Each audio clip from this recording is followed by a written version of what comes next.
Og summer na gani ang isgutan, di gud na mawala na magpadagat ta nya dinhi basta-basta kay Camotes Island ni atong trip karong adlaw. Nakasakay pa kang lalay nya ocean jet pod Unya di apoy mga pirata. Og di apo diri si Ilyas Aw.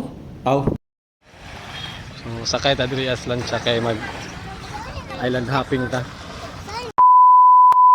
Lain na pa ito karong adlaw no nagsakay na mi dihagban sa akong anak kay mga to mi sa meeting sa akong trabaho nya magdiretso mi anig summer outing. Ug wala ra pud nadugay ning check-in na dayon ta diha gikan Tagnabal 2 ka oras nga biyahe padulong sa Ormoc. Anya diretso ta diri sa ilang port no kay para mo boarding na ta diri kay mosakay na ta diri sa ilang eroplano barko di ay. Ug first time din nga mag-uban mi sa akong anak nga mosakay ning barko ba nga padulong og Camotes mo nang excited kay na siya diha nagdagan-dagan gud. Mo to akong gingnaan siya nga relax lang kay di pa man na siya mulupad nga mo langoy ra man na siya. Mao ni nagbaktas ra pud siya ginahinay nya wala pud nadugay ning larga na pud ning barko nga mong gisakyan nya papili na ako magkusog pa man akong tricycle ani mudagan. Akong gikita diha ang iyang speedometer murag mo average ra gid siya og 20 km per hour na mo ding na overtaken may diha sa mga ubang fast crap. Natingalan lagi taon ni akong anak diri nga ganina ra man ta sige glangoy pa nya daghan naman ning overtake sa ato. Pero anak ko sige lang hinay-hinay basta kanunay. Unya mao to ning abot ra pod mi diri sa Puro Island no o sa island diri sa Camotes no abi na kog diri na mi manaog na nagdiskarga ra dag mga kargo ug pasahero. Unya ni nabigar na pod mi padong diri sa San Francisco ug diri na mi munaog no sa katapusang isla sa Camotes. Unya kay dili man mi makadunggo diri sa ilahang pantalan kay mabaw man daw musangko ba mo nang nag-arya na diha sa angkla kay mobalhin mi diha sa ilahang lantsa nga gamay. Mao to nag-andam na mi diha nga mga pasahero kay mobalhin ma diha silang pambot nga gamay kay para mong dunggo na gud nga silang pantalan ba. Og gabi na kog makarga ra mi sa isa lang ka pambot no. Di man di ay. Mao to ning tawag ra pud dayon sila og backup diha. Matik pud dayon ning abot sila Kuya pud ganis kuya mo porma diha murag pirata. Pero ate kraya ra tong ibantayan ang lantsa nga mobangga diha sa barko na mabuho nya ni. Og mao na ni naginahinay na mi diha transfer sa ilahang pambot no kay para makaabot na tad sa ilahang pantalan. Unya nangutana gid ko diha kang kuya ba og nganong kinahanglan man gid mi mo transfer kay murag lamlaw pa man ni diri dapita di man siguro mo sangko ning barko ha. Pero ingon siya medyo mabaw na gid kuno diri dapita nya lisod kayo og pugso nila kay mga kanlat ning mga corals diri aba. Unya ning ana na lang pud ko kang kuya nga bitaw yan no kay lisod kayo og madakpan sila sa sito mo gilag yung pugson. Pero bitaw kining higayon na mga 5 to 10 minutes siguro ning abot na mi diri sa ilang pantalan medyo duldul lang gid pud noon siya. Nga natingala ko nga kami man toy una ning sakay niya kami may ulhining naog ngano ka no. Wag mo na lang yang problemahin importante ang problema na problema sa iyo. Ha unsa kuno? Ug ning higayon na abi na ko wala pa mi pritihi diha sa among gisakyan nga lantsa no. Gipritihan naman dami sa mga kauban mo na naginahinay na migbaktas diha. Lahi dayto pliti ang pambot nga ning sundo sa mga padong sa pantalan. Ug ning higayon na abi na kog magsakay pa mi ani habal-habal o di ba ka tricycle naman day van nga gahulat sa mua nindot pod no. Pero bitaw kaning van nga among gisakyan diri is package na ni siya sa among gipa-reserve nga resort diri sa Camotes. Ug mao ni nga resort among napilian diri for pila ka days na mo nga pag-stay diri kaning Pitos Sotokil. Kay pangmasa ra pod ang presyo ba niya dili gid mo magmahay pod kay only rice na pod sila diri dapitan mo nang testingan nato diri kaon sa ilang mga menu. Mukaon mo diri pamahaw paniud og panihapon di gid mo magmahay kay only rice ba. Nya daplin ra gid kayo sila sa baybayon nindot pud kayo diri kabutang dapita ba. Wala gid mi magdahaw mi diri sa akong anak nga makaabot mi diri sa usa ka isla nga sakop sa Cebu. Ug ning higayon na nangatulog nami kay mag-reserve na mag-energy para sa among tour ugma. Unya pagmata na mo diha pagkabuntag prepare na among heavy breakfast diha dapita. Diri lang na sa Pitos Sotokil. Unya mao na to pagkahuman na mo kaon dihag pamaon ning ari dayon mi diri sa Tulang Diot Island. Ug mao ni ang first drop sa among itinerary karong adlaw. Ug kauban ni namo si Ilyas JTV. Di layo ra day. Pero bitaw ako na nangikuha sa akong anak diha dapita kay para musaka nami diri sa ilang lantsa na pud. Ug ning higayon na lami na kayo itugsaw da sa ilang dagat ba no. Malangoy-langoy na gyud kay tin-aw kayo ang dagat Ug wala ra pud nadugay naabot ra pud dayon mi diri sa Tulang Diot Island no. Siguro mga 10 minutes naman siguro nga biyahe kay duol ra man ni. Unya na pud sila murag shifting sandbar diri ba mura pud sa Higatangan Island ug sa Palumpon nga Kalanggaman. Pero wala ra mi diri ana naog para mga ligo no. Kaya nga mong gibayaran dito kay mag-scuba diving man kuno ug mag-snorkeling. So mao nang ning proceed mi diri dapita. Unya nagsabot mi sa akong anak ug pwede pa pud kuno siya mag-snorkeling diha kay nakakita man siya nga gihugasan ng mga goggles. Pero anak ko saya din lang ta mo gamit anak kay anad naman ta mga ligog sa loob. Mao ni nagsulob na mi diri ang safety vest kay manglokso mi nya mga ligo na mi diri Pero bitaw nun nindot gyud nato kayo natay camera 360 ba kay mapakita unta nako ninyo ang ilawom sa dagat nga nay mga corals o mga isda ba. Mas nindot pa unta niya atong video karon ba. Ug pagkahuman na mo diri sa Tulang Diot Island no nag-stop over mi diri sa entrance sa Timubok Cave no kay naman sila mga tinda diri nga palamig ug mga snacks. Ug mao na pud ni ang part 2 sa atong video sunod no kaning mag cave hopping ta diri sa Camotes no kay daghan man day cave diri dapita. Ug diri lang pud sa Takutob uban ni ra gyapon ko sa part 2 nga atong i-upload diri. Bye bye.